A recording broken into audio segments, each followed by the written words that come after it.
नमस्कार, Latur pattern news चॅनलमध्ये आपल्या सर्वांचे स्वागत. पाहूया आजची विशेष घडामोड. RTO कार्यालयावर लाचखोरीचा खोटा आरोप, गुन्हा दाखल. प्रादेशिक परिवहन कार्यालय अर्थात RTO कार्यालयावर लाचखोरीचा गंभीर आरोप करण्यात आला होता.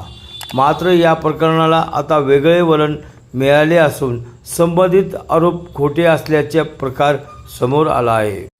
या प्रकरणी पोलिसात गुन्हा दाखल करण्यात आला आहे, अशी माहिती एका प्रसिद्धी पत्रकारान्वये आशिष कुमार अय्यर, उपप्रादेशिक परिवहन अधिकारी लातूर यांनी दिली आहे.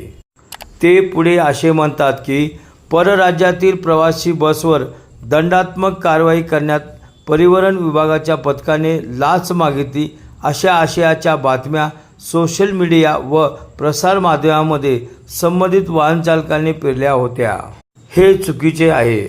आमच्या पथकाने वाहनाची तपासणी केली असता महाराष्ट्र राज्याचा परवाना नसल्याचे आणि इतर कर भरले नसल्याचे निष्पन्न झाले व त्या वाहन चालकाकडून ऑनलाईन दंडात्मक आकारला असता त्याने आमच्या कार्यालयाची बदनामी केली असल्यामुळे लातूर ग्रामीण पोलिसात गुन्हा दाखल करण्यात आला आहे, असेही शेवटी अय्यर यांनी नमूद केले आहे. पाहूया तो वाहन चालक काय म्हणतो. साहेब, मी प्रिन्सचा ड्रायव्हर बोलतोय. काल जे लातूरजवळ जी घटना घडली आहे ते RTO साहेबांनी गाडी अडवली होती काय. त्याच्यानंतर त्यांनी काही लाच वगैरे काय मागितलेले नाहीत. तुम्ही टॅक्स भरा आणि त्याच्यानंतर तुम्ही गाडी सोडून देतो बोलण्यामध्ये आलं होतं. पण ते थोडा वेळ गेल्यामुळं मग आपले साहेब लोक आले.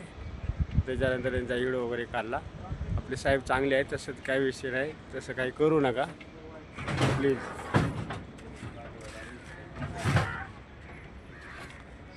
लाच वगैरे काही मागले नाही त्यांनी.